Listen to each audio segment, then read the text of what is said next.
Ngiyabingelela umfundisi uJami, abantu abasha, omama nosisi nokusanda isikulu, umphathi wehlelo nosishayela insimbi uDr. Mvangeli.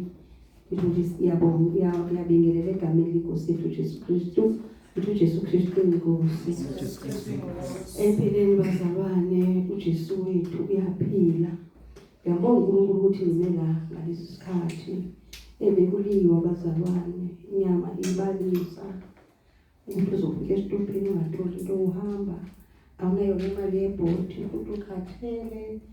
Futhi nje wena awuziboni nokuthi ubhugile, ucabanga ukuthi usemusha. Yabona nje inibalisela inyama ingafuni uzohlangana nabazalwane.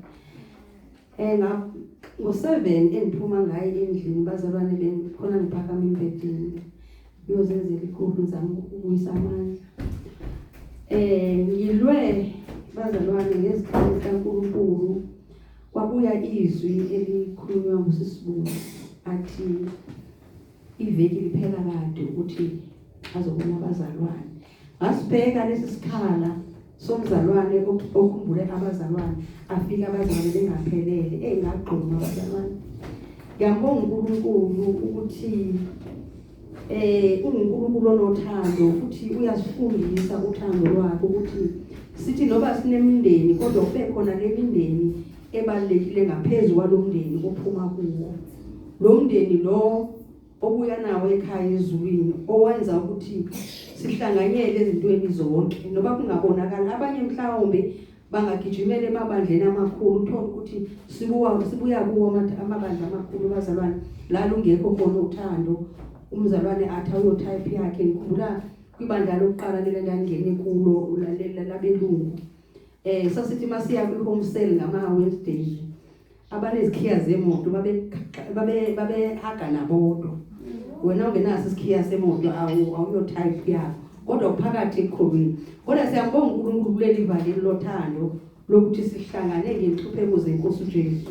Ngiyambonga uNkulunkulu bazalwana ngabazalwana abakhona. Kakhulukazi ngibonga kakhulu uNkulunkulu ukuthi ungigcinile kulonyaka. Beningazi ukuthi uDisemba unyaka uphelileyo ngoba nalikhala inyembezi kaNkulunkulu uyazibona inyembezi zami. Ngikhumbula lana ngike ngaya khona le kwaNongoma kwaDabas. Landa uhlala khona 2 years endaweni kaNkulunkulu. Nganginomkhuleko nandokhuleka. Ndandithi ke mina ngikhuleka amazwi aseBhayibhelini athi uDavide amehlo wami waphotha ezintabeni lapho usizo lami likhona.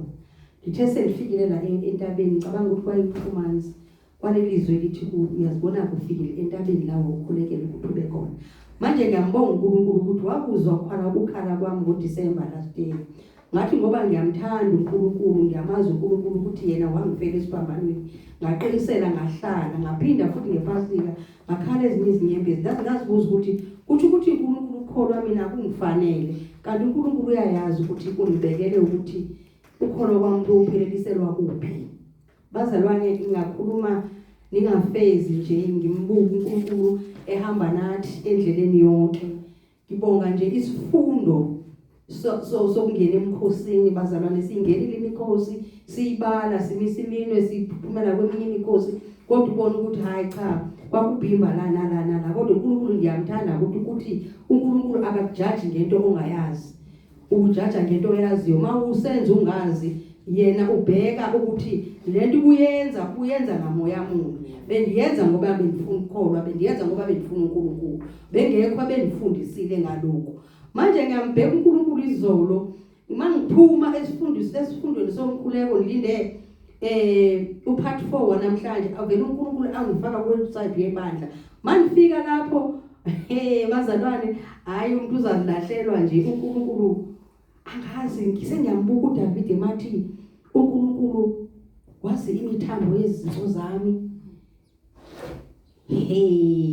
Uvele nje isifundo sasentabeni sifike la ngishonta ngakhona nala benombuzo ngakhona. Ngifuna ukubuza ukuthi ubaba uNsibande vele ukuthi naye wazi imithambo yezinto zethu nenwele ezingalunye olusokhanda nama-fingerprints. uNkulunkulu ogibele yena ngempela ngoba uthi mawusathi uyabuza lokhu ufike kuphendula.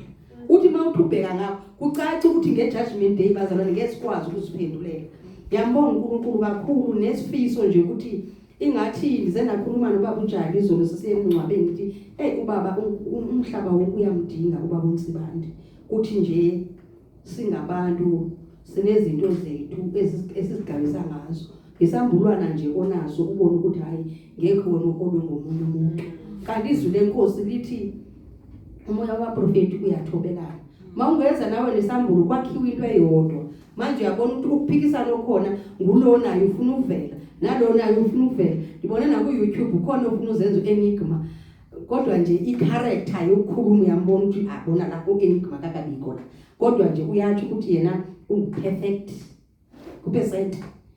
uNkulunkulu wamgcwalisa kodwa Nkosi yami uNkulunkulu safuna amsize ngendlela. So bazalwane kuzofuneka sibe nomoya wokuhlola amahliziyo lenkosi asihloleni omoya ukuthi bonke bangabakaNkulunkulu ngoba uningi ukuduka okhona la ngaphandle. Ngiyabonga uNkulunkulu nangabazalwane abaqinisele. Ngiyabonga uNkulunkulu ngosisi ongasemuzwa kade ndimbuza ukuthi ngiyabuza ubuhlungu ngakhala ngaze zisuka inyembezi manje ubuza kuMamungwane wayaphi usisi lowa ngikhohlilisene yakhe. Mamungwane naye ke aphendule ngokholwa bakithi ngoba uyakhona Mamungwane. Manje kusathana ebefuna ngingabikho namhlanje ngimbone lo muntu bekade inhliziyo yami nje iteqo kuyena.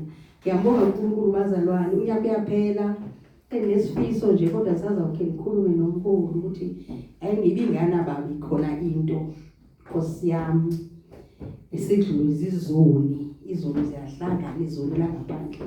Thina ke sibe nento nje engabongi ukuthi ke sibonke sihlanganyele nje ukuhlanganyela ezintweni zonke nasekudleni nasekukhaleni nasekukhonzeni kuzo zonke nje izinto sihlanganyele kubonakala ukuthi uNkulunkulu nathi usithandile la eMidrand. Kokuncanyana nje sinako bazalwane sisazokhuluma nomfundisi ukuthi mhlambi singenza nini ngoba singathi Jesu Kristu inkosi.